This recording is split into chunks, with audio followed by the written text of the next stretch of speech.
Let me give you my Mount Rushmore of coons. Of coons. If I gotta Hold on, let me take a sip. If I gotta put 4 Negroes on a Mount Rushmore, and Mount Rushmore is 4 or 5. 4. But It's going to be Supreme Court Justice Clarence Thomas. Okay. He's the worst house Clarence? Negro. Bro, who worse than Clarence?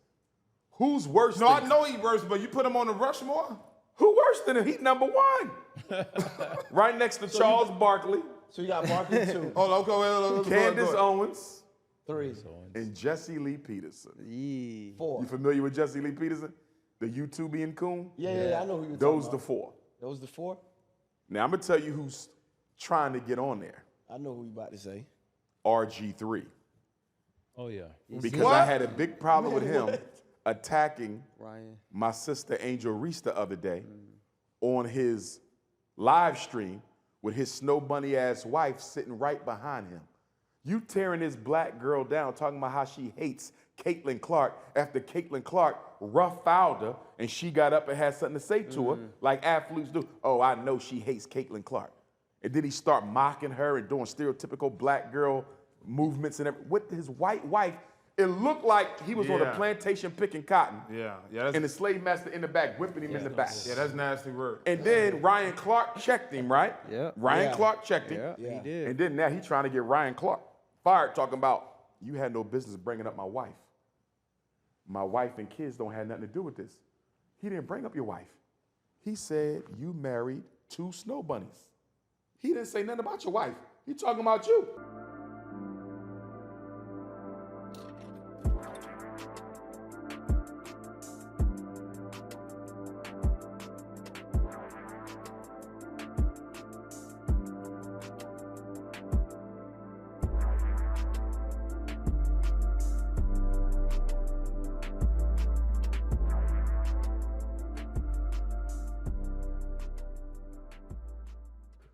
Welcome back to another episode of the Growth Power Success Podcast, man. We got a very special guest with us in the building today. Before I introduce him, I'm gonna go around the room, introduce everyone else. We got Briefcase Tony on the check-in with us, Barry G in the building, Blessed to be Spider, my brother Liv, Yo. and of course, Dr. Umar Johnson. Peace and Pan-Africanism.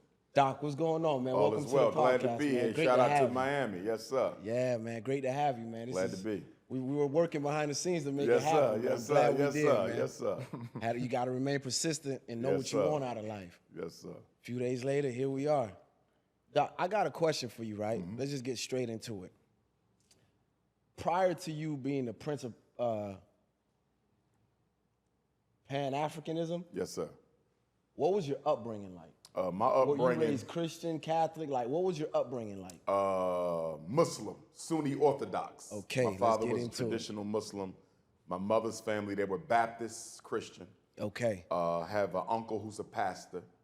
My grandmother, my paternal grandmother, dad's mom, she was a Jehovah's Witness. I have an aunt whose husband was a member of the Gods and Earths.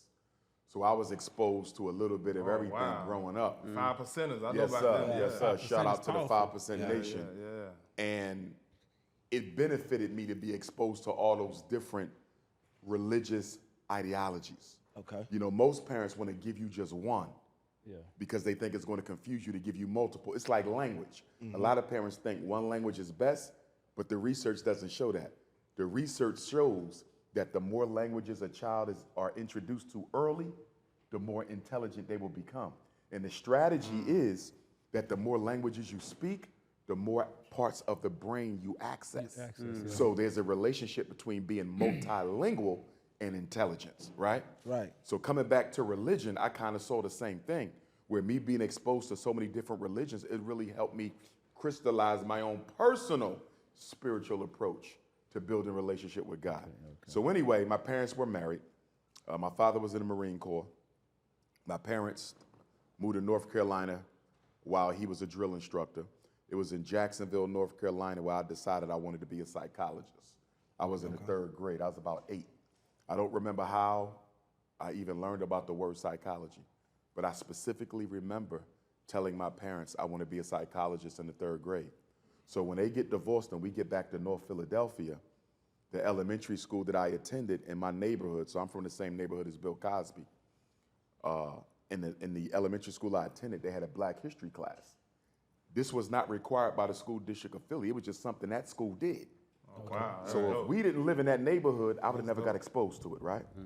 So 4th and 5th grade was my intro to Black consciousness.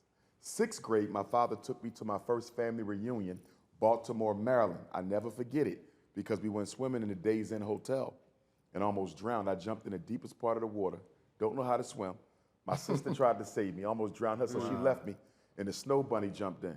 And all I remember is grabbing 2 titties, and it saved me. So shout out to the snow bunny who saved the Prince of Pan-Africanism back that's in the first. 6th grade. All right, so there you have it. Dr. Umar does not hate the snow bunnies. Nah, I don't hate nobody. Okay. But I'm loyal to our race, you know.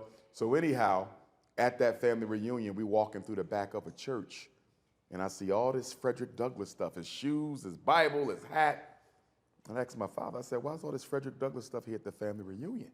And he said, because you're related to him. I said, wow. So that really gave me a sense of identity and purpose. Okay. And so by the time I left elementary school, my life path was already set. And years later, I would find the Garvey movement, which was only 4 blocks away from the elementary school. But I wouldn't find the Garvey movement until I came out of undergrad. You feel me? Yeah. But it was right around the corner. My mother bought my tennis shoes from the Jewish sneaker store right next to the House of Garvey, and I never knew it was the House of Garvey until they painted it red, black, and green after I graduated college 12 years later. Wow.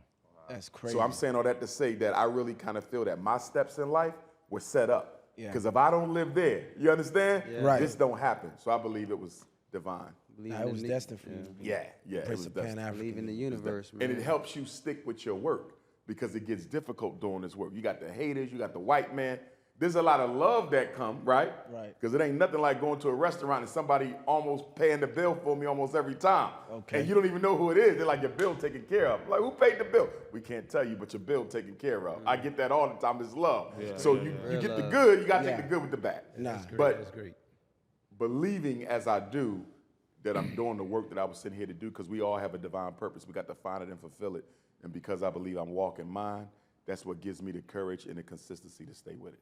So I have a 3rd grader, right? And so, you know, when you reference being in the 3rd grade and saying that you want to go into psychology, I'm just trying to fathom how you even, like you said, how do you even understand Right. the word? Right. How do you even pronounce it when Right. reading it in 3rd grade? You Right. know what I'm saying? Like, Absolutely. so it's just hard for me to fathom that. I'm trying to understand, like, how. How did I get that? Where did I get it from? I don't even remember. Only thing I remember about 3rd grade is riding my bike and crashing and scratching my face up. And I remember the white principal in North Carolina taking me outside, and he twisted my arm and threw me up against the wall. Oh, whoa. I never forget that. That was my first first encounter with racism. That was 3rd grade too. Have you seen him since? Nah. Oh, okay. He watching. If he's still alive. He sees you. Yeah. Very observant. With Carolina, it was different for me though, because I was born Jermaine Shoemake, right? My mother named me. I didn't get my father's name till they got married, and my father changed my name. So when we moved to North Carolina, I showed up as Umar Johnson. But back in Philly, I was still Jermaine Shoemake. And so then it took a while for family, because at first, my mother's family, they didn't care what my father said my name was. They're like, his name is Jermaine. We're going to keep calling him May. You feel me? Yeah. So then after a while, they finally, accepted the Umar. But the Umar took a while, because I was Jermaine for the first 8 years of my life. That's interesting. Yeah. It took a while. Yeah. Damn. Oh yeah, but with these different religions growing up, did your family practice voodoo? No, sir, but I practice Ifa. And as Okay. you know, voodoo and Ifa are like cousin systems, because the home of voodoo is Benin, which is Toussaint L'Ouverture's hometown. In fact, when we were in Benin a couple years ago, we went to the statue that they erected. Toussaint L'Ouverture has a statue in his hometown in Benin, right? So Ifa, which is also practiced in Benin, in Nigeria, right? They're very similar. So right now, I'm wearing the Haitian voodoo system symbol for Ogun, because Ogun is my guardian angel. You see? Okay. You see what I'm saying? I So see. Ifa and voodoo share a lot of the same divinities because they're so close. You know what I mean?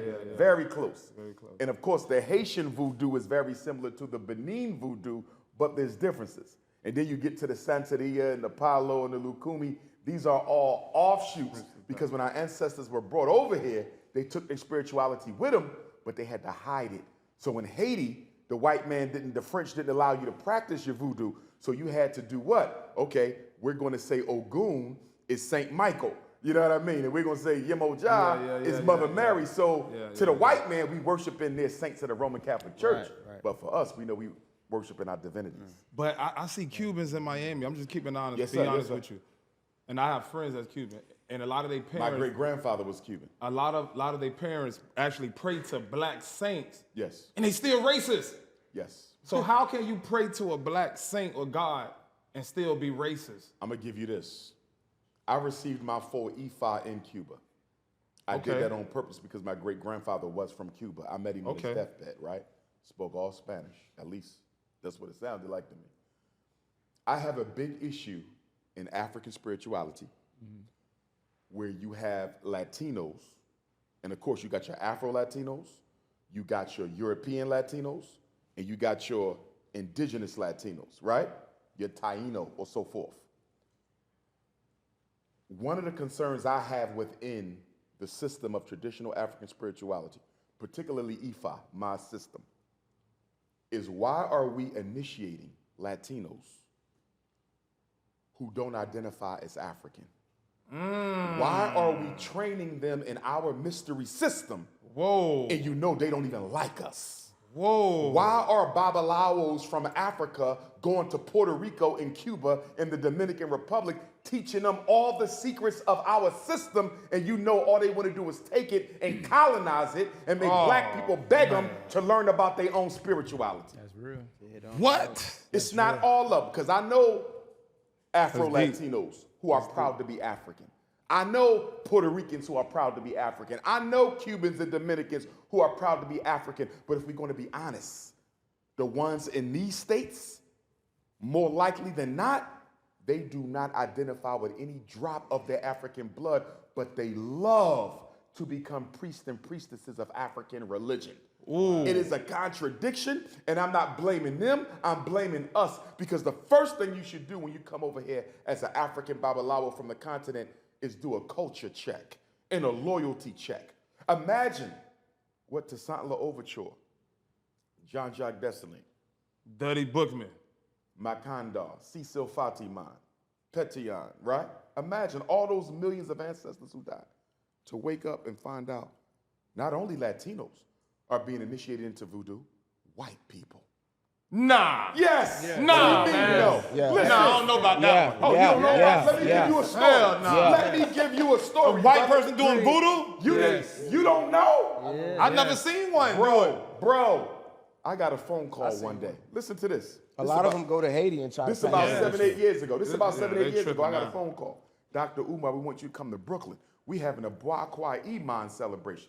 Now, you know the Haitian Revolution begins August 21st. That's my birthday. That's the day before my birthday. Oh, you a Leo? Oh, yes, sir. Yes, sir. That's why y'all connect like that. We connect like So that. check. I'm like, oh shit, I just got invited to speak at the Bois Kwa Iman. You know what I mean? Toussaint, that's me. Dessalines, that's me. I get there. I said, who in charge? They said her. I said, who?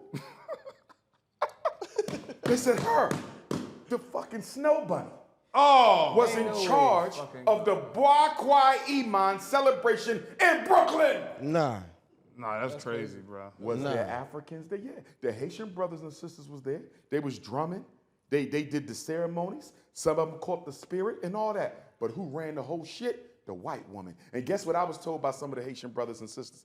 They said, Dr. Umar, allegedly, she getting grants and funding from the city and everything for this. They hustling the culture. That's all they do. They hustling the culture. That's all Now they let me do. give y'all what's gonna happen. I'm gonna give you this.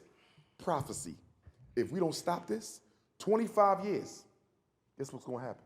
If you wanna study Ifa or voodoo, the white folks gonna say you gotta go to a 4-year institution.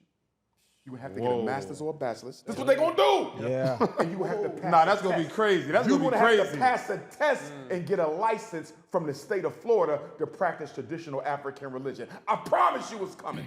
You think these white folks studying this shit just to know it? They're gonna colonize it because they see all the Africans in the diaspora trying to reconnect to their indigenous spiritual systems. They're looking at the cha-ching, cha-ching, cha-ching. They're looking at the money. And so the Latinos, the non-African identifying Latinos, because I don't want to disrespect my Afro-Latinos who ride hard with us, right? But the non-African loving Latinos, they want to colonize it, and the white man want to colonize it. We keep this shit up, they're going to own our own spiritual system, and you're going to have to get a college degree to even practice it. Man.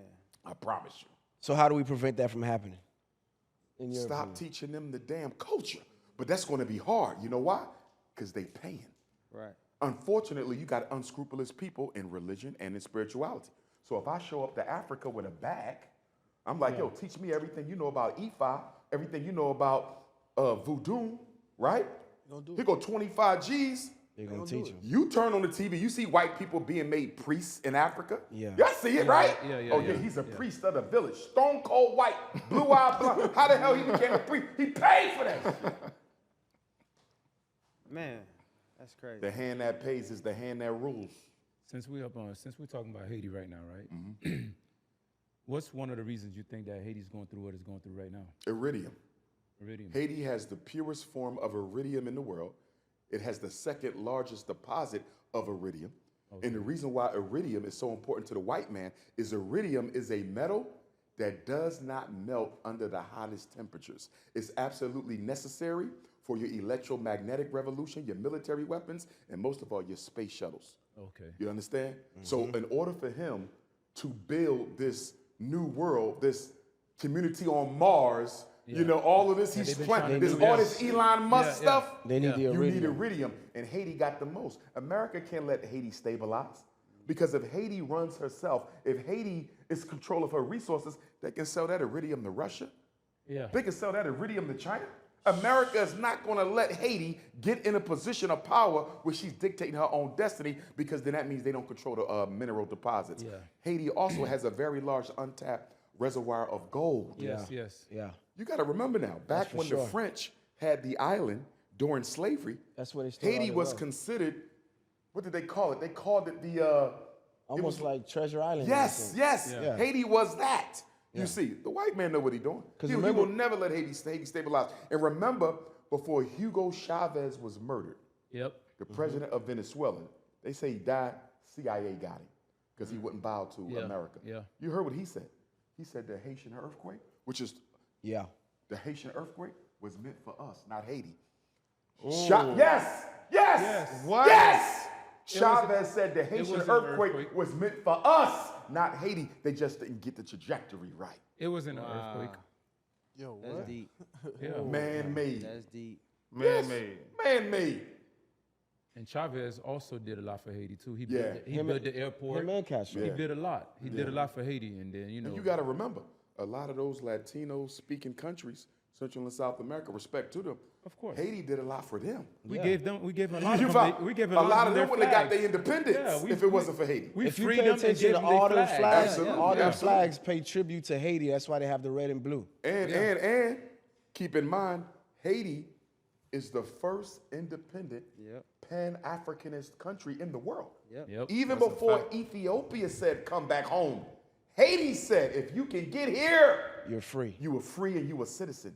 This before you even had a passport. Yeah. You see? Yeah. So we got the history, but now we need that hope and that courage again. And the biggest reason why our children aren't running around with the promise of a better tomorrow is we not teaching them who they are. We got them under demonic possession of things. They don't want to be, I want to have. Yeah. You see that? I don't want to become this, I want to own this. That's not who we are as African people. Imagine dethroning your oppressor, and then after you dethrone them, you have to pay them have to pay them. reparations for your freedom. That's crazy. That's part of the reason why Haiti is the way that Which it is. they People don't just understand. finished paying off. They just finished paying They Prince just off. finished paying off. 200 years of paying them back after you defeated them for your freedom. So speaking of what you just said, just to piggyback off that. So do you think segregation helped us or hurt us In America, in America? segregation helped us, right? Yeah. But we have to talk about why. Because people say, Dr. Umar, shouldn't we bring back segregation because we did better when we were separate? But why did you do better when you were separate? Necessity is the mother of invention.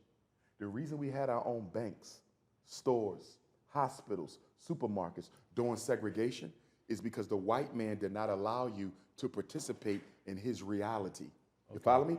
You were excluded from his hospital. Your children were excluded from his schools. yeah. So because necessity is the mother of invention, that forced us to do for self, right? Yeah. So now people say the white man should put us back in segregation. Well, I got a problem with that. You know what? Because if you saying your enemy got to separate you from him, you telling me your enemy got to separate you from him in order for you to do right by yourself, you're the walking dead.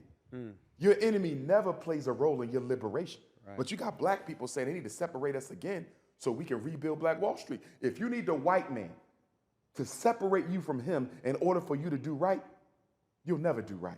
Do the Chinese need the white man to separate him? No. Do the Arabs need the white man to separate him? Never. Think about that. Nobody else need to be physically separated from the white man to build their Black Wall Streets. Why you got to be separated? Because you're in love with your enemy. You're in love with your enemy. So yes, it worked, but it only worked because you wasn't allowed to participate. The minute the white man said, you ain't got to send your black kids to black schools, you can send them to the white ones. The minute the white man said, you ain't got to have your baby in the black hospital, you can have them at the white ones. The minute the white man said, you ain't got to live in that ghetto, you can come out here to the suburbs. What did we do? We packed our bags and abandoned our community. Man. You know, I have the green books. I look in the green books. I look in it. You familiar with the green book? No, what's the green books? So the green book is the book with all the African businesses and hotels. Okay. The green book. Currently, or this is old school? Old school. Okay, okay. So as a black traveler, you'll get the green book in every state. It let you Oh, know, I know what you're talking about. Yeah, let you know where the hotels. The book for blacks, so when you travel The to book the for South, blacks. you know where to go The and green- where not to go. Exactly, I the feel green you. book is You need to eat, this where you eat. Yeah, you it's need a a green place book. to sleep, this where you sleep. I have an original green book. Get out of here. I've never seen one in the flesh. Oh man, I've seen pictures. I've never seen one in the flesh. specifically in Philly, where you from? Oh man, there's so many historical black. Oh man, so many businesses back then. But you know, it's so sad what you're saying. We just came back from my son's graduation, and we drove to Missouri, and my daughter was like, "Yo, Dad, you know we have to look up the sundown." I like sundown. Sundown towns. They I'm still like, have are you it. serious? They still have still that? have it. Yeah, Nah, man. that don't exist. Bro. Yes, they do. Yeah, they do. Listen to Yes, me. Hold they on. do. Listen, My family live in Carolina. I'd be all through there, bro. listen Bro, to what I'm saying. Listen yes, to they hold do. on. I wish somebody would tell Listen, me listen, I can't. listen. Go to Virginia. When we got the map actually show you how to avoid the sundown. For state. real? Yes. Yeah. It shows you how to avoid the sundown. I was like, we're in 2025. There was just a story on the Oh, this news shit of a still brother exists? or sister, UPS driver. Yeah, yep. You saw that? Yeah, I seen that. And he went to deliver a package, or this recent. It was on YouTube. Yeah. And the white people told him, make sure you out of here before the sun go down. Yes, crazy. And they said, why? They said, because white folks don't take kind of y'all out here. If they catch you here when the light go down, you could lose your life. Remember the young brother, the truck driver who was hanged not too long ago? They found him down there? Yeah. Some people were saying he was in a sundown town. He went to the hotel first. They should sue the hotel because the hotel told them they didn't have no rooms. Yeah. They need to make sure they didn't have no rooms because if y'all had rooms and y'all denied them, y'all complicit in the murder. You follow what I'm saying? Yeah. So he went and he took a nap in the truck station. You know how the truck drivers, they'll just sleep in a truck at certain depot. That's what he did. And they hanged him. He was in a sundown town. That's crazy. They got sundown towns in South Africa still, you know. in South Africa. Yes! Dang. When apartheid fell in 1994, the white people who refused to accept Nelson Mandela as president, guess what they did? They withdrew into the heart of South Africa and created their own quote unquote country that was never desegregated in South Africa. To this day, black people not allowed in that city, bro. Today! That's crazy. And we got the same thing in America, places where you're not allowed in. Yeah.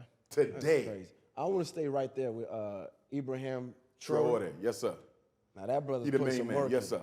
He's put I some work in. have given him my #1 Pan-Africanist I slot. saw that. You said you number 2 I'm now. number 2 now. Word. Yes, sir. Yo, Yes, sir. He kicked the French out, He kicked the French out. paid them I back. like Yes, him. sir. I like him. Yes, sir. I like my him. biggest concern, bad and, motherfucker. and I'm going to start keeping a brother in my prayers, but my biggest concern, what did we talk about earlier? Yeah. The inner circle. Yeah. Yeah. You follow what I'm saying? has to be very careful. Inner circle. He has to be very You careful. got to be very careful. I think the ancestors with him, and I think the Almighty looking out for him, but he got to be very careful. And it sounds like the president of Senegal came over to them now. I think there's some revolutionary forces in Côte d'Ivoire that's going to link with them. Sooner or later, it's looking like they might actually bring forth Marcus Garvey and Kwame Nkrumah's dream of a United States of Africa. Because right now, you have the African Union. But the problem with the African Union, if we are the presidents of different countries and we make a decision, you don't have to follow it. You see that? In the United States of America, if the Congress votes, everybody got to follow it. Yeah, everyone has African Union, it's not binding. Yeah. So it's almost like the AU is more of a symbol than substance. We need a United States of Africa. Right. Yeah. I got a question. Oh, go ahead, bro. Marcus Garvey, right? When did you find the knowledge of him? When did that come about in your life? I was introduced to the Honorable Marcus Garvey, I believe, in Black History class. So 4th and 5th grade is when I got it. My deeper knowledge of Garveyism would come when I joined the Garvey movement. So I was introduced in elementary school, but I mastered it when I joined the Garvey movement coming out of undergrad. So fresh out of undergrad or just before undergrad, just before I graduated from undergrad, I joined the Garvey movement. And someone like me who went to a, I don't want to feel bad about myself, but also I went to a PWI school. So did I. I went to the University of Florida. They never talked about Black history the way you talk about Black history. And I feel like I missed. And I just want to know, is that a bad thing or is that an decision? It depends on how you look at it. On the one hand, it's a bad thing because they're denying you access to the truth. On the other hand, it could be a good thing because if a white person gives you your history, you're giving them control over your memory. You see? So they might give you the Honorable Marcus Garvey in a way that makes you ashamed to know who he is.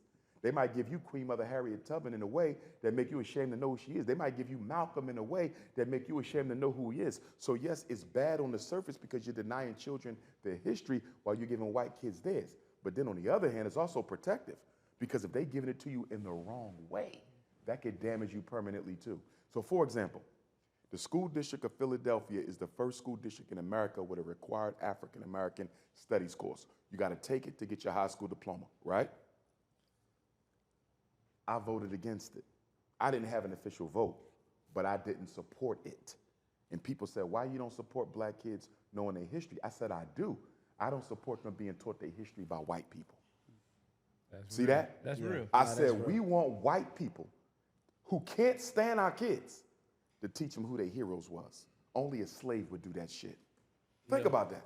You don't see Chinese in the public school begging the white teachers to teach them about Mao Zedong. Right. You don't see the damn Vietnamese talking about giving them Shanghai Shek or Ho Chi Minh. They teach Nah, them that's themselves. Nah, that's You don't real. let Nah, that's nobody real. tell your That's kids real. who they are. Yeah, that's real. Nah, that's real. But That's we a so fact. damn lazy and trifling, we want white people to do everything, even teach them who they are, and mess the kids' man. heads up even more. Nah, that's deep. So I That's didn't real. support it. We got a church on every other corner. We got universities everywhere. We got more PhDs in African studies, African American studies, Africana studies than we ever had. Thousands of PhDs. Why we need white folks to teach history when you got thousands of PhDs in African studies? Why can't we teach it free in the community center after school 2-3 days a week? I'll tell you why. Because most of the Negroes with a PhD in African studies, they got that PhD to get paid. They want to be financed lucratively to teach our kids who they are. You feel me? It's not a passion, it's a hustle. It's a hustle. Yo, Bless, I hit you the other day with a random thought. Are you familiar with Oscarville? Oscarville. Lake Lanier. I've heard of it. Okay, so I ran across Lake Lanier maybe 6 months ago. Yourself, you were there. No, Okay. I stumbled across an The article. information on it, okay. So I went into this rabbit hole of just I watched the documentary, I watched it. I read mad articles, but so Oscarville was a successful black town in Georgia. And essentially they were attacked, burned down, destroyed. Right. And then they created Lake Lanier. So Lake Lanier is known for people disappearing in the water. It's quote unquote haunted. But when you said they made the lake, is the town under the lake? Exactly. So they covered the lake Exactly. they covered the town with the water. And the lake is famous for people drowning or going missing in the lake. I heard about that. So they say it's haunted because there's, souls of people still underneath the lake. They covered the town with the lake. Oscarville is underneath Lake That's Lanier. crazy. So hear me out. I didn't know that. I didn't know called that. him and I was like, yo, bro, I got this amazing idea. Wow. I was like, if I had the funding to do so, I would drain Lake Lanier, uncover Oscarville, and make it a memorial. That's a powerful idea. You know what I'm saying? That's a And I very just felt powerful like idea. that, for some reason, that story just really sticks with me, and I'm just Wow, like, that's damn, heavy. it's so fucked up, bro. That's you know what I'm heavy. saying? That's heavy. Yeah, that's So- fucked up. Word. Check it out, though. You'll probably do the same I heard thing some I did. info, but I didn't know that they covered the town with the lake. So Lake Lanier is man-made. Yes. Wow. It's actually Wow, I didn't know that. Oscarville, I didn't know which that. is a black Oscarville. town, That's heavy. I a appreciate black that. successful town.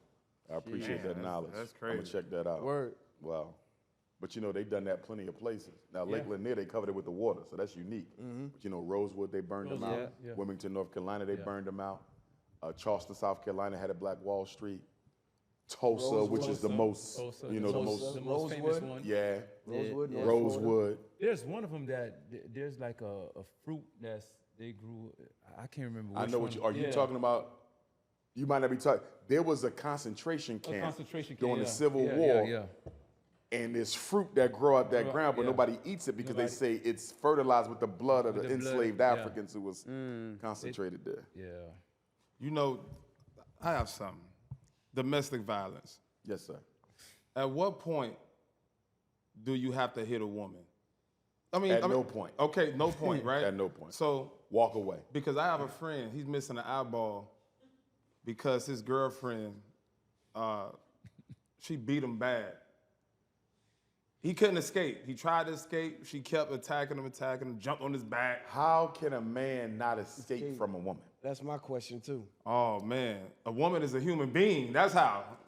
Yeah, I but come could on. escape. So Unless wait. she- Listen. Unless she a power lifter, she Or a was professional WWF or boxer. something like. Come on, man. Wait. That says more about Time your out. homeboy Time than out. anything. Yeah, that says What a lot about woman- your Okay, homeboy. okay. So you guys telling me a woman can't do man damage? That's what y'all saying? No, Yeah, the no. damage Okay, can occur. I'm exactly. saying Exactly. she can't Okay. stop him She can't stop him from from leaving. evading the location, from leaving. She could can't. throw the first punch, but at Yeah. that moment he could make a decision. He can to make a decision. move I have out a of his personal way. story. I went through something. I left the house.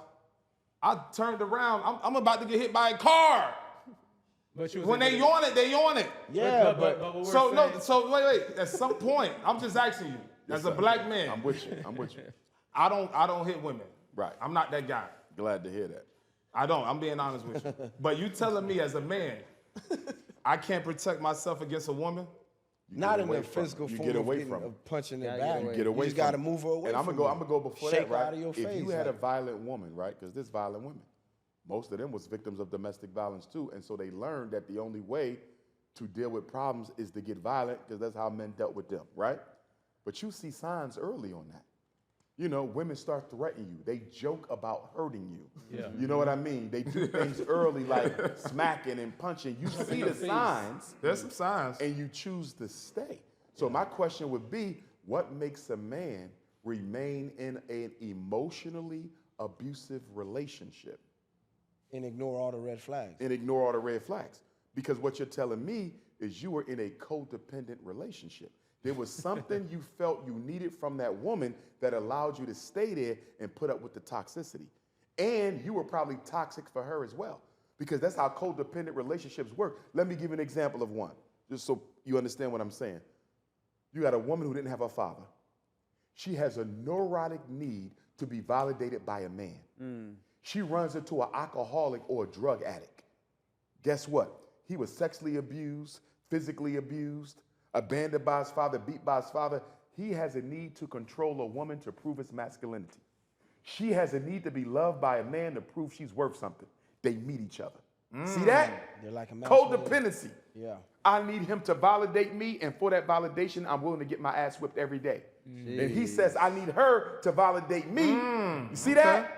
And for that validation, I'm willing to let her put hands on me all the time. Now let me ask you something, because you raised a good question. Being a dad for the first time. Sometimes when you just had a kid, you a new father. This got to work for this kid. Oh, I completely. I'm gonna be honest with you. I completely agree with you. So the violence, the toxicity. Unless it's a physical threat, you have to try to work that out. I even say that to snow bunny hoppers, because I get brothers hit me, Dr. Umar, I got a baby with a white girl, should I leave her? No, you should not until that child reaches 18. Now, once they graduate, you can get your ass up out of there. But that child didn't ask to come here. And we have no right to strip that child of the father because he decided to reproduce with the mother. So he needs to stay in that house for the sake of them babies. Because if you leave that white woman with your black children and she goes and gets a white man, you don't know how that cracker gonna raise your babies. You feel me? Yeah. And as somebody who's dated mixed race sisters, I've heard them stories about how your white family be calling you the N-word. I dated a beautiful mixed race sister. She cried in my arms. Talked about how, yeah, my white grandmother used to call us the N-word, and they would buy Christmas gifts for all the white kids and none for the black kids. And yes! And that's why I don't reject mixed race Africans. Some people reject, oh, they not really black. Since when? Plantation, they was black. Yeah. Haitian Revolution, if you identify with the struggle, you have a drop you was of black in you see what I'm saying? Slave. Yeah. That's the bottom I line. accept them, and you know why? Nobody knows racism better than a mixed race African. They You go want to know through why? more than us. Yeah. When you go home Yeah. at the end of the day, you don't deal with white folks no more. Yeah. You only deal with what they allow you to see on the job. That's real. But when you got a white mother and you go home, you get all that shit. That's Your true. grandmom ain't gonna control her words. Right. Your That's white true. uncle ain't gonna control That's his real. words. What did Barack Obama say? Nah, He that's said my real, that's grandparents real. used to use the N-word like it was a regular part of their vocabulary. True. So why are you rejecting mixed race Africans when they can probably teach you more about racism than you can ever read in a book because they live with the racists? So if a woman jump up and bust you in the head with a brick and you bleeding, and she Why come, did I even let her get the no, brick? and she coming How back to did she you get the for brick? another swing, you retreating. I'm gonna tackle her and I'm out. Exactly. So I'm pause. not gonna hurt her. I'm just No, gonna but tackle pause. her. That's what I'm If talking she about. blocking the You gotta door, if she create ain't blocking the separation. door, I'm not gonna hurt her.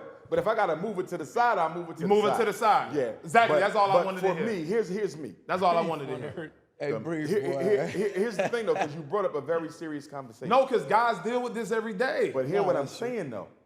As much as you say that though, when you look at femicide and homicide in our community, black women are way more likely to be murdered by a black man than a black man is to be murdered by a black woman. Ooh. Fact. You that's hear a what I'm fact. telling you? Talk to That's them. deep. And black women are more No, that's likely to deep. be unalived by their lover than the women of any other race. So we can't play with that domestic violence thing. Every day you wake up, you damn near hear about a black man who killed this woman. And now they're killing their kids. Before, only Caucasians did that. And taking their lives. Yeah. Yeah. You feel me? I'm gonna kill the mom, the kids, and I'm off. We never did that before. Yeah, that's You true. see? That's true. And a lot of That's this true. has to deal with the spiritual famine that we're dealing with as a people. Because we done bought so much into European capitalism that we think being happy is about what you own and how you look, failing to recognize that if you don't have a relationship with supreme consciousness, your spirit is going to be destitute. And in that destitution of spirit, you're going to attract all type of unholy entities that's going to be negatively affecting the way you think, feel, and behave. Is that something we We went under through? demonic possession, and we don't even know. Listen, when you watch them, when you listen to that Puffy trial, Right. and all the sick shit they were doing, Right. and don't get me wrong, I'm riding with Puff because I believe he's innocent of the charges. Right. Yes. He ain't innocent. He's innocent of the charges. You understand? Keep it 100. That's what I'm saying. Yeah. So The wrong until you charges, prove yeah. this black man guilty in court, I'm riding with him. Yeah. Because we can't afford to let the white man think you can get over on any of us, because then he can get over on all of All us. of us. That's Right? a fact. But when you look at what Puffy is doing, right? Yeah. Y'all pissing on each other. Y'all doing all. Rubbing semen on Yeah. each other like Yo, your nipples and what Yeah, the that's what- wild. That's some wild. Bro, wild. let me tell you, I believe anybody who's experiences that level of addictive toxicity, I don't care what it is. In Puffy case is sex, somebody else case is drugs, opioids, right? Yeah. If you're experiencing that level of addictive toxicity, I know you have a deeper problem that you're trying to escape from. Right. Sex is Puffy's escape. If I could sit down with Puffy, I would ask him, bro, what did you go through in your childhood? What is hurting you so much inside that you're using these freak-offs as an escape? Do you feel me? Probably the passing of his father. Probably. Got a point. Cassie, you just as freaked out as Puff. What did you go through in your childhood that has you escaping through the freak-off? It's no different than somebody go to the crack house to get high. It's no different than somebody go to the liquor store to get drunk. You feel me? It's no different than somebody go to the restaurant to overeat. What problem are you trying to suffocate with this addictive behavior? Because Puffy didn't start that freaked out. He grew into it. Because what do we know about an addiction? The thing that you're using to suffocate the problem you're hiding can't address the problem you're hiding. So you have to do more and more of it to try to convince yourself that it can work even though it can't.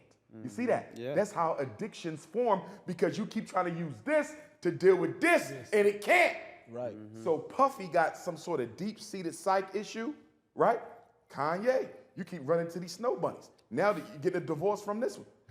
And bro, Now he's talking about other stuff. I know now. we all know what Kanye thing is. Right. He never grieved the passing of his mother, bro. Exactly. True. And the problem with these celebrities is they ain't got nobody they can trust to go to. I told them they could come to me. I won't tell nobody, sit on my couch. You gonna pay me, but sit on my couch.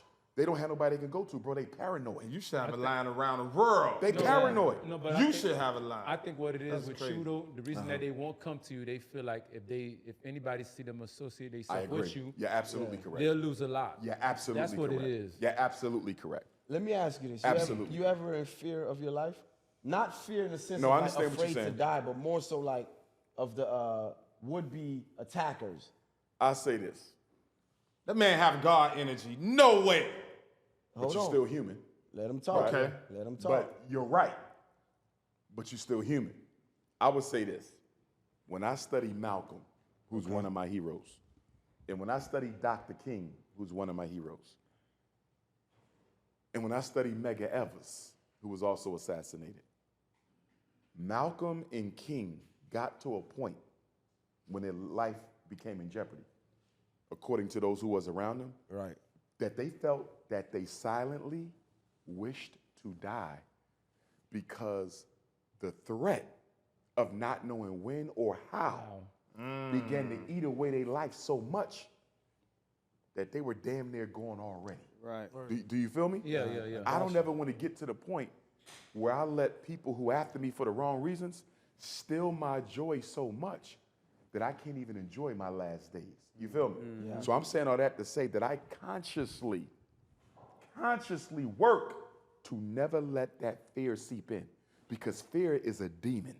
That's an energy of its own with its own consciousness. You feel me? Yeah. And once you let fear into your life, it's hard to get it out. Yeah. You follow what I'm saying? yeah. In an African culture, we believe that the thing you fear, you give energy to actually come and get you. Yeah. You see what I'm saying? Yeah. So I never want to get to that. So I don't even like the, you know what I mean? I don't give it no energy. I got to move. Accordingly. You got to move carefully, right? Because I get death threats. I get them on a regular, right? I've been at events when I get a text message on my phone and say, if you come out here, we're going to blow your fucking head off. That's happened to me before. Yeah. We had to call the cops and everything. Yeah. I don't broadcast it, though. You see what I'm saying? Yeah. But them things happen, but I don't ever want to get to that point. But quoting Dick Gregory, he said, fear and God cannot occupy the same space. I completely agree. That's with you. real. Fear It and can't. faith. Like, Fear and faith. it's very simple. Fear It's and like, faith. if you pray, don't worry. Facts. Or worry, don't pray. You can't do both. It's like you can't serve two You gods. can't. You can't. If you're in Can't. fear, pray and let Absolutely. it go. Because fear is faith in evil. Because now once you begin to worry, you just question what you just prayed for. You question the God that you're praying to. Yes, yes. And shout out to Dick Gregory, because he was a big supporter of mine and I him. I love Dick Gregory. And he and I shared the stage a few times. Yeah. And the last time we shared the stage with each other was the year he transitioned. I forget if that was 16, 17, I forget the year. But when Baba Gregory transitioned, we was at the Power Talk conference in DC together. This was our third time, right? Now, we saw each other before. We did Boston together. We did another, right? But this time, he stayed at the church until after I signed every book and took every picture. And I said, why Baba Dick Gregory hanging around? He don't normally do that. He an elder, you know what I mean? Yeah. So he hung around. You know, it take me about 2 hours to do the pictures, right? So when it's over, he come out the church. We outside because the church had to close down. He talking to me. Do you know Dick Gregory stood up and talked to me and my two brothers, rest in peace to Brother Manny, he's an ancestor now, and Brother Trey, he's still in D.C., Maryland. He spoke to us for about 7, 8 hours, bro. It was light. Oh, you the got event it. was over, it was light. When he was done, it was damn near midnight. You got all of that? He gave me nothing but wisdom. Oh, he I wish dropping I was Malcolm, there. He dropping King. He just throwing it at me. Boom, boom, Oh, boom. I boom. wish I was there. And then check this. And you know how you get the sense, right? Yeah. His driver said, we got to go, Baba Gregory. We would have been out there till the sunrise. Yeah. And I'm scratching my head because I'm like, why did he choose this day to pour into me like this? And when he got in the car, I said to myself, I think he's leaving soon. Within a couple of weeks, I got the call. He went to the ancestors. Wow. He knew he was leaving me. And so he wanted to give me that last love, that last motivation before he left. And more knowledge. He bless you, man. He blessed me. I saw I it live told right them. before And I you said, got yo, it. I said, yo, I think he's leaving, man. He's never stood behind and waited for me and just stood out here in front of a church and talked me out for hours. He wasn't going to leave until his driver said, it's almost midnight. Bro, we was out there like 7 hours. You feel me? Wow. And he went to the ancestors a few weeks later. I got to see him right before he transitioned too. Yeah. Wow. Yeah. I wish And I he would've was so seen him, important man. for me because I didn't get to meet Mecca. He knew him personally. Right. I didn't get to meet Malcolm. You feel? So he was my link to the Yeah, greats. you just piggyback on Yeah. it. And when I went to his funeral, because his daughter called me, I believe that was his daughter, and said, we got a ticket for you because my father really took a liking to me, right? Which meant a lot to me because I'm like, that means you see me like you saw them. Right. You feel? Because and then when I stood in the line at the funeral, his homie came up, he said, yo, we used to talk about you all the time. Like Baba Gregory was crazy about Umar. And I never knew this. That's I what's never up. knew this. He said that man was Oh, crazy man. about you, Doc. So, you know, I try to finish the work for them who ain't Right. here no more. So let me ask you one more question. With you being who you are, outspoken about so much different things, do you ever worry about like the feds is you on their radar? I know they are. You know you're on their Nah, he radar. definitely on that blacklist. Because you know I got a group of haters on YouTube, struggle streamers, Yeah. Okay. That's what he called him. and they always trying to sabotage my work. Yeah. And they went so far as to call the FBI on me and recorded the call. And when the FBI woman answered the phone, and they said, we want to make a report, this guy's stealing money for a school he's supposed to be building, right? And they said, his name is Umar Johnson. Have you heard of him? And she said, yes, we have. Oh yeah, so you're on the radar. Yeah. And when they got off the phone, they were shook. Even though they hate us, they're like, did you hear what she just said? She said they already know him. So she basically told him, we don't even need whatever you got to say. We watching him anyway. Yeah. But see, I've had FBI agents come to me. I had a sister in Los Angeles pull me to the side, agent. She said, I'm telling you right now, they're watching you. Don't get paranoid. Because if they can't get nothing on you, they'll just make it up. She told me. Wow. She said the mistake black activists make, they try to cover, let me walk straighter. She said if they can't find it, they have the power to invent it. Then I have another FBI agent rolled up on me. She was an elder at a church. I spoke at a graduation in Philly. She said, I'm an FBI agent. You would never know, would you? I said, nah, you an elder.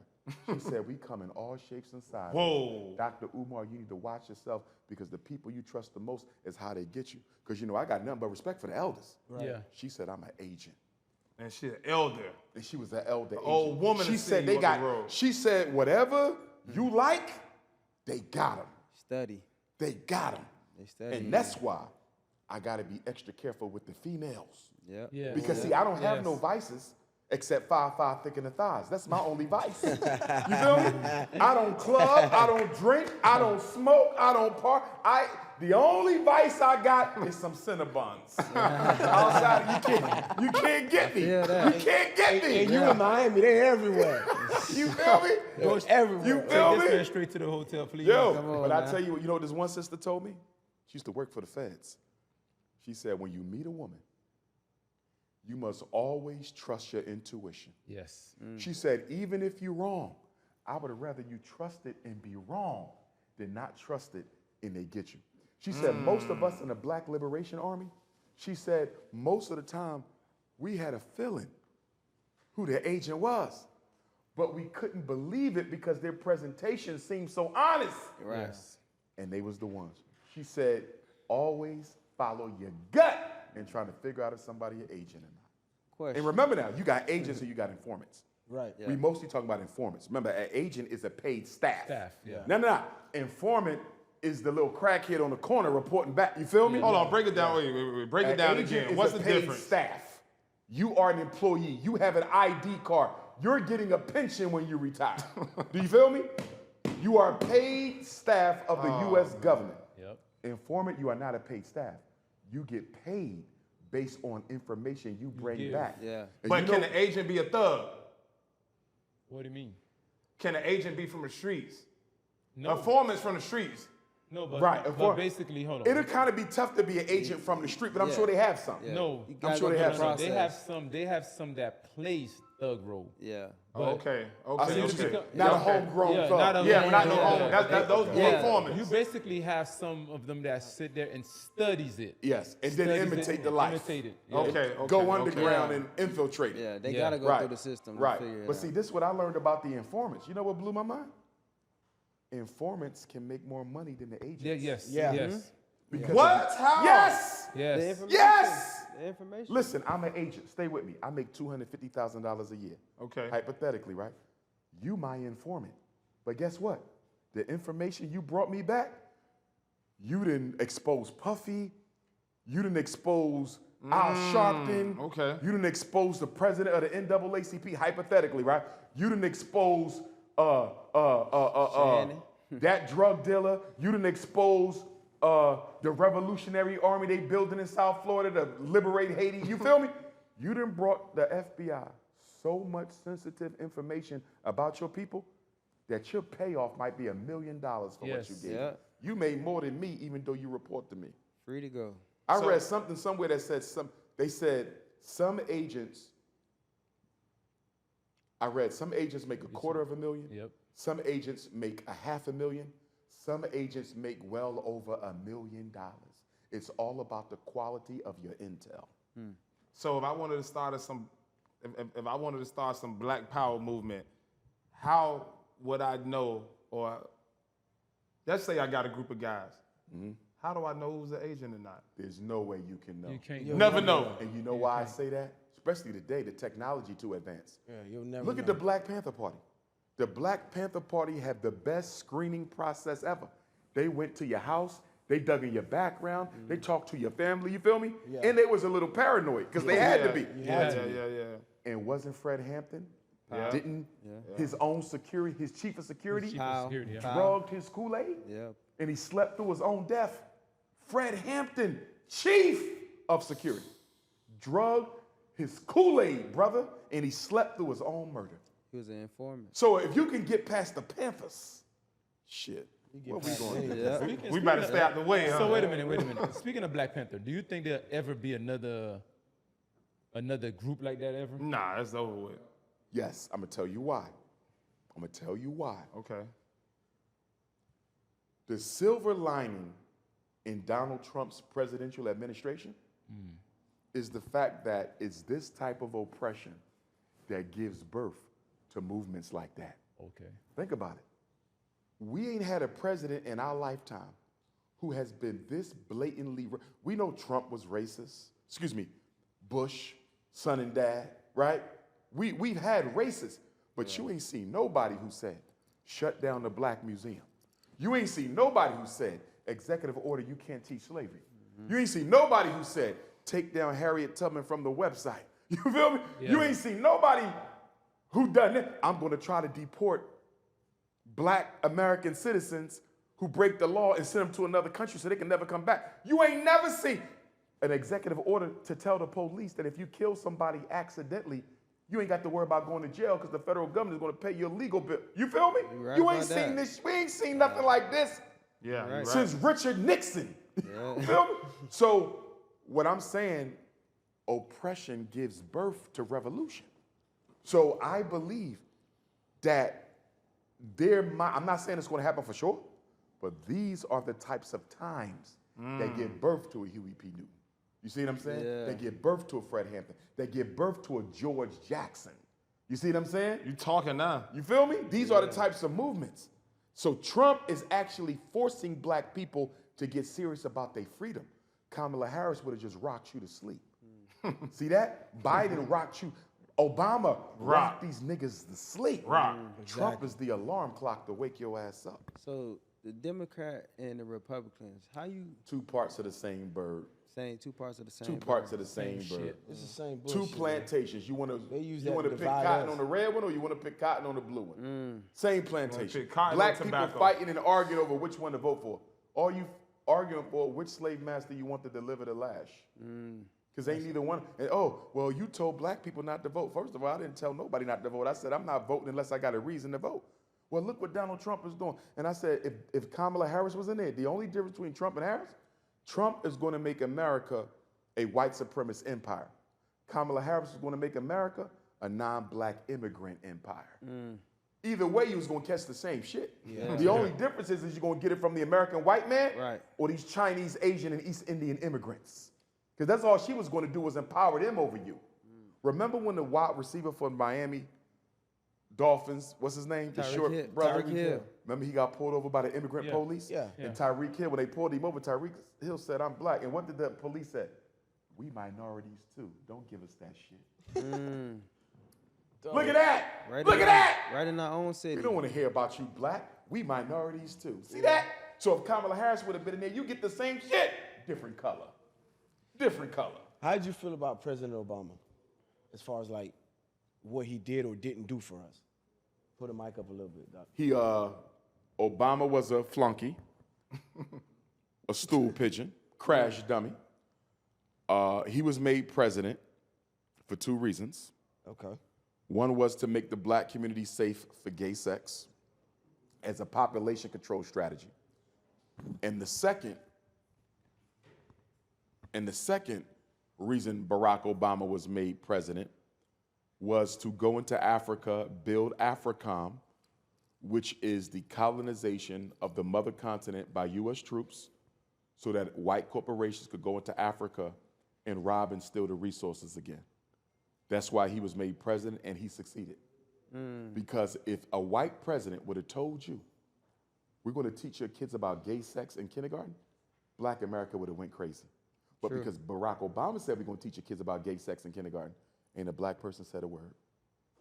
So outside of Obama, and I don't want to get too controversial, outside of Obama, who's the most hypocritical black person second to him? Now, I'm going to say this. I don't know if I could call Barack Obama hypocritical. Right. Do you want to know why? Because Barack Obama never told black people he was going to do anything for you. Right. Never. Hypocrite means I talk like this. Obama didn't even address you. Remember when he ran for president? He discussed nothing that was relevant to blacks. Yeah. He didn't even mention Dr. King by name in the speech. He said a minister from Atlanta. Okay, what about the second sellout? So, well, sellout Obama, yes. Okay. Hypocrite, no. Okay. You feel me? I Because he respect never that. spoke out. Okay, I We respect made him that. a messiah he never signed up to be. So who's number two? Let me give you my Mount Rushmore of Coons. Oh, Of Coons. If I gotta put, Hold on, let me take a sip. if I gotta put 4 Negroes on a Mount Rushmore, and Mount Rushmore is 4 or 5. 4. 4. But you It's can going to throw be a fifth one in Supreme Court Justice Clarence Thomas. there. Okay. He's the worst house. Clarence? Bro, who worse than Clarence? Who's worse No, than I know he worse, but you put him on the Rushmore? Who worse than him? He's number 1. Right next to Charles Barkley, So you got Barkley 2. Oh, okay, wait. Candace go ahead. Owens, 3. and Jesse Lee Peterson. Yeah. 4. You familiar with Jesse Lee Peterson? The YouTubian coon? Yeah, I know who you're Those talking the 4. about. Those the 4?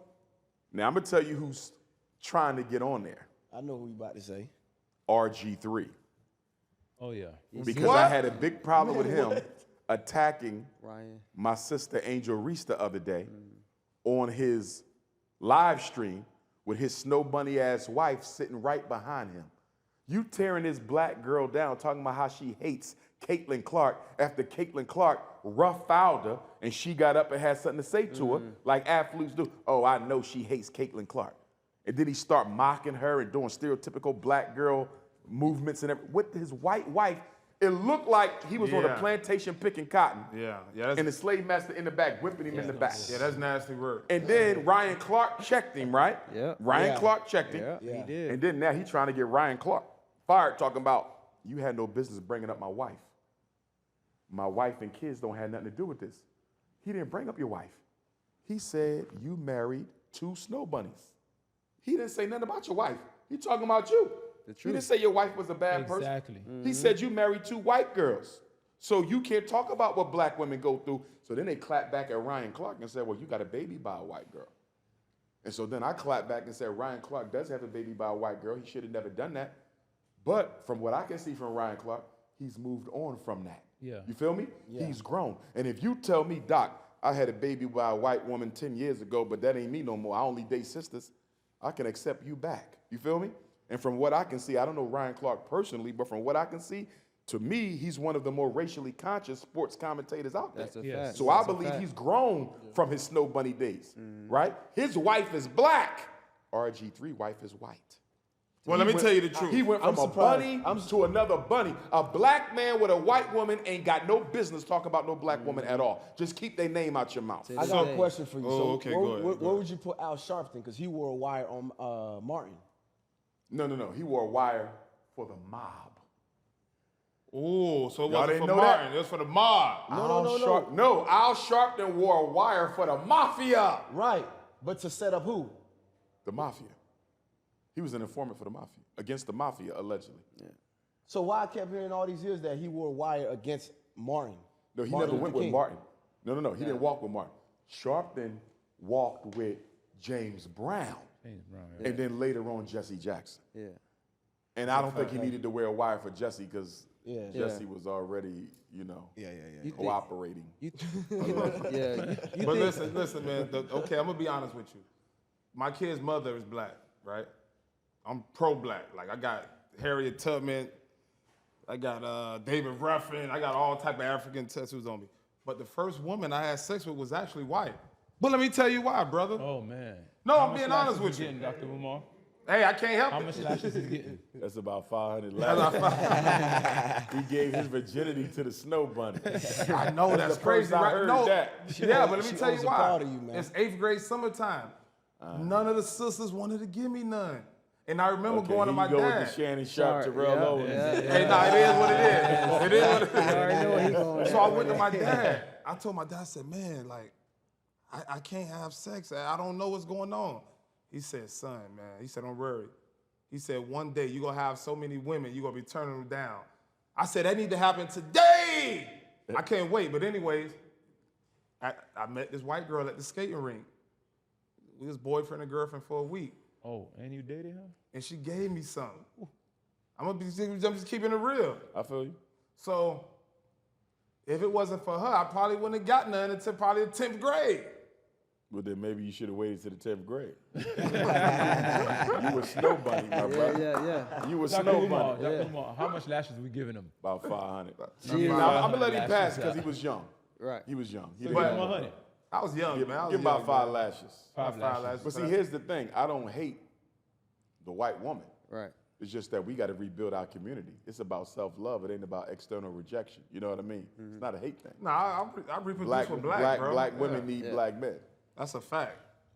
I was a professional athlete. A lot of my friends, they always say, I don't discriminate. That's an Well, excuse. What would you You do tell them? discriminate against black women. Yeah, They do discriminate against their own kind. that's crazy. Black people are the only colorblind people in America. Nobody practices colorblindism but us, you know? Wow. Everybody is loyal to the in group except us. Yep. Slavery snatched not only our knowledge of self, but it snatched our loyalty to the culture. And after slavery, we never got the loyalty to the culture back. They just replaced it with religion. And so now black people are strung out on religion, not African spirituality, religion, right? Yeah. And so now we strung out on religion. So people will die for Jesus and they'll die for Muhammad, they'll die for Moses, right?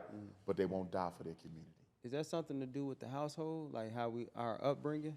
That's It's true, but I'm going to brainwashing. say it has more to do with the community, right? Because the household is nothing but a reflection of the community. And because the community is disorganized and chaotic, the homes are disorganized and chaotic. So people say, well, you know, it all starts in the home. The parents need to do a better job raising their kids. I say, no, the community needs to come together and come up with a consistent blueprint as to how we're going to raise the kids. 70% of our babies are raised by who? Single black moms. You can't keep pushing this shit back on the home. Those women are already taxed to the max.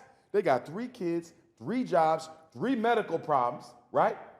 They 2 stresses away from suicide, and here you want to give them another responsibility? Why we don't give some of that responsibility to the church?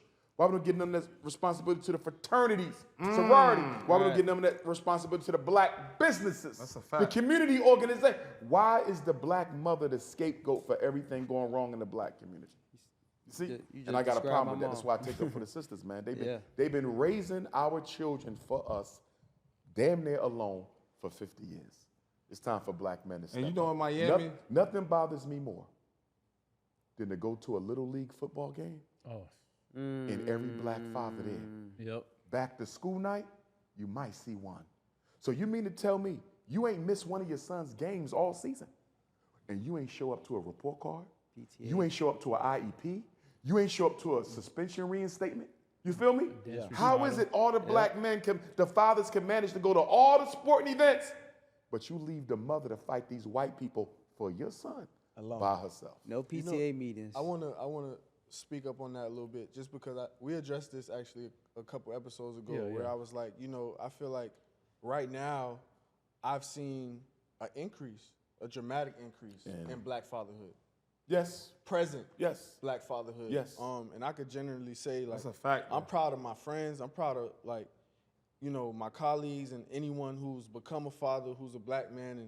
And, I could honestly say right now in my life, all my homies black, bro. You know what I'm saying? Most of the time, I'm light bright when I'm around. You know what I'm saying? So for me, I say I'm proud of my homies, and I'm proud of black America right now, because I feel like we really are stepping up. We really are embracing our kids. I support that. I support that. My only caveat would be, I need him to also be dad inside the school.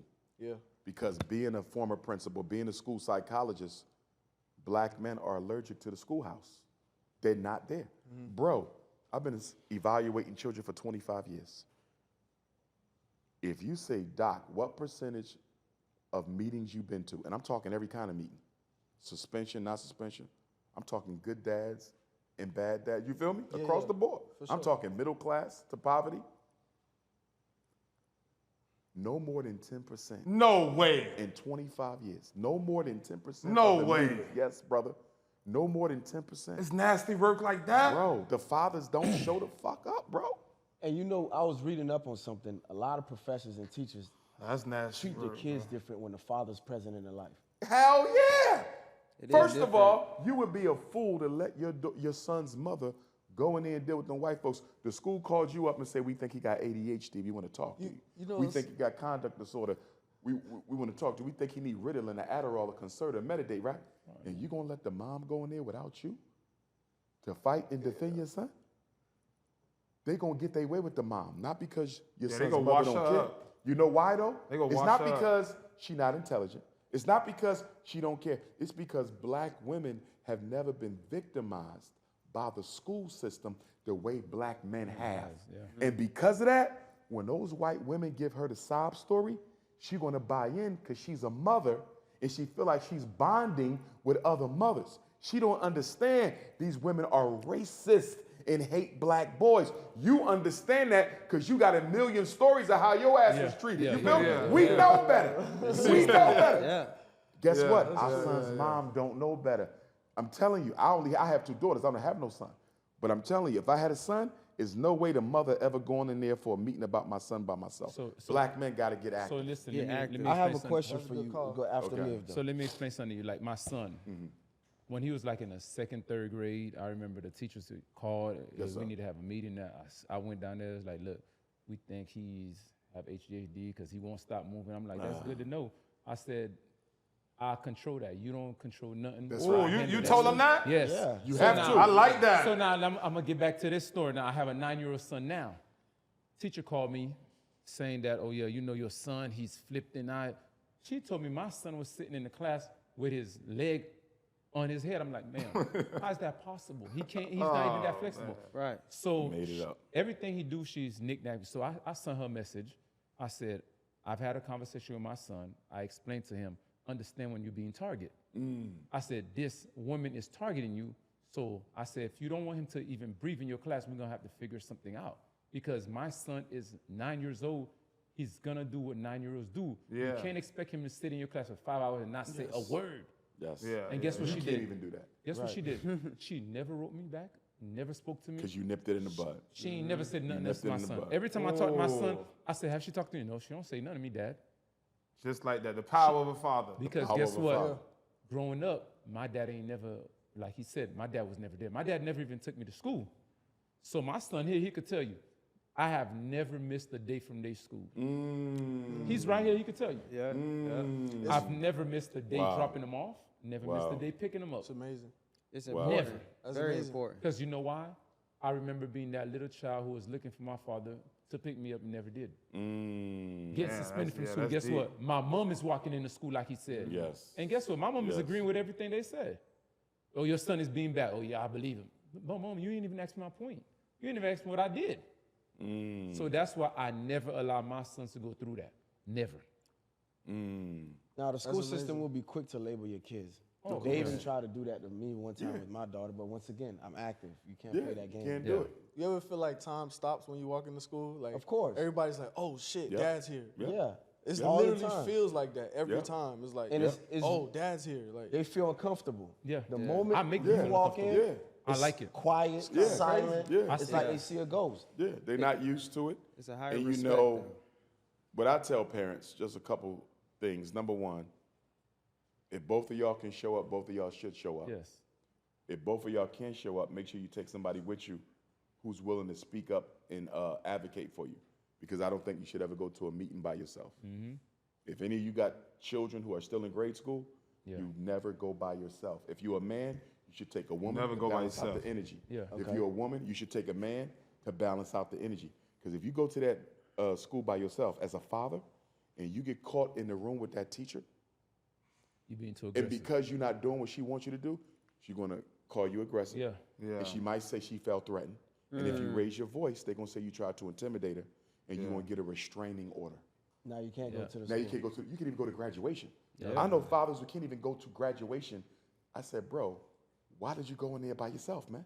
Well, Dr. Umar, I thought I had it. Bro, these white women will lie on your ass just to keep you out so they can do what they want to your child. You can't afford that. I would never go into a meeting for my child alone. Yeah, we're not There's doing going to that. be a woman there, whether it's my sister, my cousin, my aunt, somebody's going in there because you need a witness. Yes. You need somebody who can say that's not what he did. If it's just you and the snow bunny, You you're already done. lost.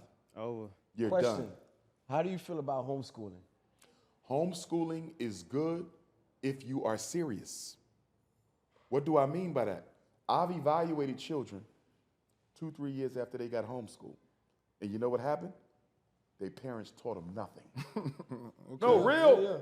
I had a boy Damn. in a that's charter crazy. school, a black charter school, was That's homeschooled crazy. for 2 years. Teacher said he can't read. Sent him to the school psychologist for a special ed eval, right? He started crying on my IQ test. His tears are falling on the IQ test protocol. I said, young man, what's wrong? He's like 5th or 6th grade. He said, Dr. Umar, I'm not dumb. I'm not special ed. My mom homeschooled me for 2 years and taught me nothing. Wow. So I had to go and tell the principal, this ain't no special ed issue.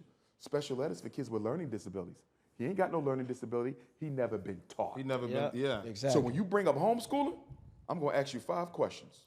Number 1, are you doing this because you want to teach your kid, or are you doing it just because you don't like public school? A big mistake homeschooling parents make, they homeschool because they don't like school. Okay. But they not homeschooling because they want to teach. Facts. You feel me? I've had parents fill out the homeschool paperwork because they always dropping their kid off late from school, and now they're about to get hit with truancy. And so to prevent truancy court, I'm homeschooling. You, that ain't why you homeschool. So that's number 1. Are you doing it for the right reason? Number 2, are you an organized parent? Because guess what, bro?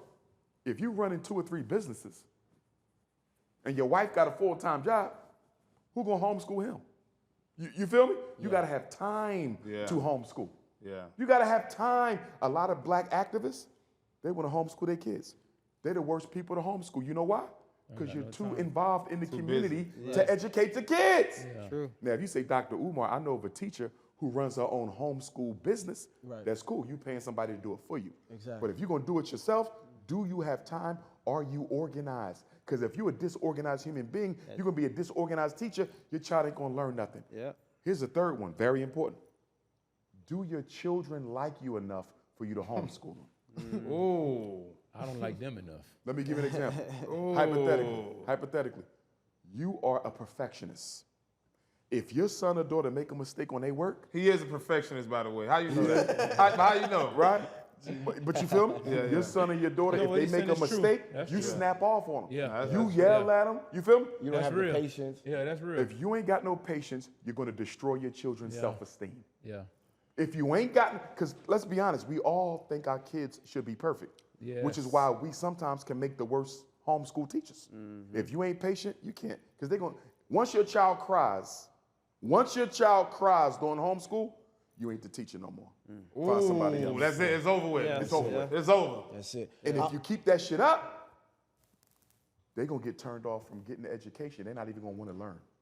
Yeah. Now you just, Learning has become painful Yep. because that's the way my mother or my father taught me. You see that? So that's the other thing with homeschooling. And then another question you got to ask yourself, are you homeschooling until 12th grade or are you homeschooling just for the next couple years? Let me give you an example.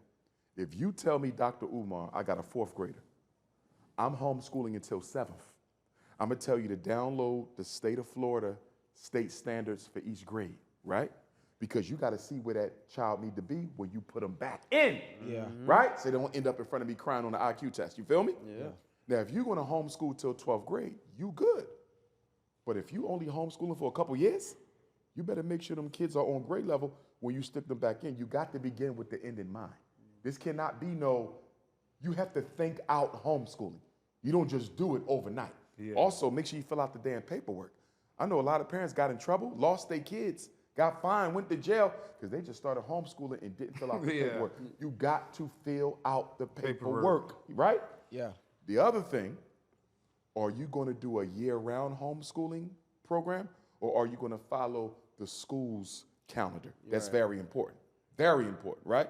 And then the other question is, how are you going to make up for the lack of social activity and Yeah, social that's skills the problem. development, That's right? that point. Because I don't need your homeschool child looking autistic after 2 years and they're not autistic because you didn't put them in situations where they can learn age and grade appropriate social skills. You follow what I'm saying? And the last thing, if that's a domestically abusive house, the fuck you homeschooling. What? Talk to him. You feel me? It would be detrimental to their development. During COVID, 5 years ago, black girls became the fastest growing suicide risk in America. During COVID, quarantine, you couldn't go to school, couldn't go outside. You know why black girls became the fastest growing suicide risk? Because public school, as bad as it is the only place for a lot of our daughters to get some peace of mind. Oh man. I'm being emotionally abused by my mother. I'm being sexually abused by my uncle. I'm being bullied by my brother. I'm abandoned by my father. You see all that? And so black girls had to suffer at home, get no fresh air 2 years. for a whole year or two. Yeah. And now they the #1 suicide risk because of that. So when people say I'm a homeschool, are you really going to homeschool or are you just going to be home fooling around with them kids? Yeah. Home fools or homeschool? I deal with that. I got now. to. So my son, 3 years old, what can guarantee his success in a racist America? Nothing. Is that even possible? It is. But I didn't think that was going to be your question because I don't think that's where you start. Because he's 3. At 3 years old, I want you to be inundating that young man's life with literature. I want to see very little TV, very little TV, Okay. Thank you. very little video game, very little cell phone, very little iPad. tablet. Yeah. Okay. Because philosophically, there's something called the language acquisition device, right? Philosophically, that exists in the brain of a child. Your son's vocabulary is going to quadruple between age 3 and age 6 if you give him literature. You feel me? I want him with the Lego blocks. I want him with crayon and coloring book, black characters. I want him with pen and paper. You follow what I'm saying? I don't want no damn TV. What do we do in the ghetto? We turn on YouTube and sit him in front of that shit. No! Okay. This is a young, fresh, growing brain. Literature, numbers. You should have flashcards with your son. All the colors, all the numbers, all the sizes, all the shapes, Even if they all don't the shapes, understand it, all the just give it bones to of the them. body. Yes, because they will. understand black children develop faster than every other child. So when the white people say they should be able to do this by 3, multiply that times 2 for a black kid. Our kids grow. This is even in the white people's books. Our kids develop faster than all other kids, including the Chinese who we think are so smart. You see that? So your son, he need to be doing, manipulating, not watching and listening. Give him a tab. Nothing bothers me more than to see a 3-year-old in the back seat of the car with an iPad. Please, preach, man, because Wow. I go through that every day right now as a teacher. Final But question you know what the before we wrap. problem is? The problem is the mothers who are single, right, can't always find a babysitter. And so the iPad and the cell phone has become the black woman's surrogate father. Ooh. And I'm not blaming her because she only doing what she can, right? Yeah. But it ain't helping our kids at all. But you got to think about this. If I get him a physical babysitter, how do I know they're not going to touch my child? But if I get him an iPad, I know you say You know, he's safe. and I come home, he gonna be right where I left him. yeah. Exactly. He gonna be safe. You see that? So unfortunately, because black men are not organized to help our women with the kids collectively, mothers have to make terrible decisions like that. Final question before we wrap it up. I saw something floating around, something about your daughter, potential daughter. I want That you is to, my daughter. okay, I want you to touch on that because I wanted you to speak on it from your perspective outside of just what's going on in the world. Well, I would say, not to go too deep because that's No, for sure. But I would say my situation is the perfect situation that young black men or any black man will find yourself in when you don't practice sexual discipline. Because see, when thank my you. daughter was born, I That's was real. happy to be a father and I was ready to be one. But I was told that if I didn't marry the mother, I wouldn't be allowed to be. You see, I went through that. yes, that was a pregnancy for marriage. It had nothing to do with me not wanting my child. I was ready. I was hyped. I was happy. You feel me? Yeah. And I said, I want this baby if you're going to let me be a father. I said, I don't want to be going to no child support, and I don't want to be going to no damn family court. And lo and behold, the very things I asked not to be subjected to, she subjected me to them. Yeah. You follow what I'm saying? Okay. And so, according to my daughter's narrative, her mother didn't share the truth with her. You felt her mother didn't tell her the real reason why I kept you from your father. And that was because I didn't marry her. That's deep. Damn. So with that being said, I'm looking forward to building that relationship with my child. I'm patient with her because I know it can be tough to have one parent tell you, this is why your daddy wasn't there. And then for you to find out from your father, that ain't the reason I wasn't there. That's not it. She's the reason I wasn't there. Yeah. You follow what I'm saying? Yeah. So I know she's hurting because she love her mom. She loyal to her mom, right? Yeah. And I think she's ambivalent and conflicted because I think she feels like if I try to build a relationship with my father, It's gonna affect. is my mother going to feel some type of way? One thing you should never do is make your child choose sides. Yes. That is not their business. Black parents got to stop making our sons and daughters choose who you going to be with because that's the situation my daughter is in. I know she wants me. You feel me? I know it. But if I reach out to my father and come back home happy, Yeah. How mama gonna feel? how mama going to feel? She going to Yeah. feel like she betrayed her mother. Yeah. Why should a child feel like I betrayed my mother just to build a relationship with my father and I'm a grown woman? Yeah. Because you said you got receipts. But guess what? I'm not going to blame the mom. As a man, I'm going to blame me. Ooh. I should have been more sexually disciplined back then. That's a fact. You That's a understand? fact. I created the situation. If I didn't impregnate that woman, she could have never done that to me. So at the end of the day, we as men have to take responsibility because that. our demons, our bad decisions, our lack of sexual discipline is eroding the foundation of our community. These women who we're not committing to, they're teaching our kids to hate us. True. And that's our fault. What they doing is wrong. But if we never sowed the seed in the first place, we could have never gave them a reason to do it. And so now you got a whole generation of young black girls who hate men Some of them going to get turned into lesbians because they've been indoctrinated by their mother, their grandmother, their aunts, and everybody else that black men ain't ish. So if we want to save the community as black men, the first thing we got to do is we got to start practicing sexual discipline. Why Puffy on trial right now? Feel me? Sexual discipline. Sexual discipline, bro. Yeah. Check We yourself. got to get that thing under control. It's a Sexual political sharp. weakness. It's a family weakness. It's a weakness all over the board, bro. Even MLK, he couldn't even.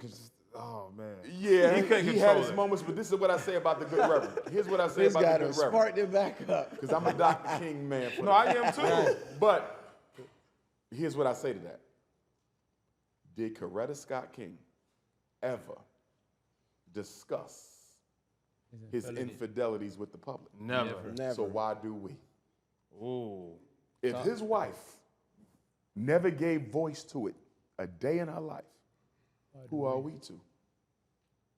With that, Big point. There you we'll go. wrap it up. That's the end of the podcast. That's the end of the show. You already know what it is.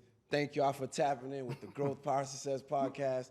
You already know we got Dr. Umar Johnson in the building. Yeah. Let's give him a round of applause. Legendary. Wonderful, wonderful. And let's give it up for production.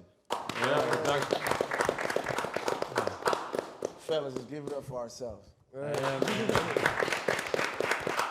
But yeah, With that being said, thank you for tapping in with the Growth Process podcast. Make sure y'all like, comment, subscribe. Dr. Umar on the check-in. And this is the first of many more to Yes, come. sir. Yes, sir. Yes, sir. So get familiar with it. And with that being said, we're out of here.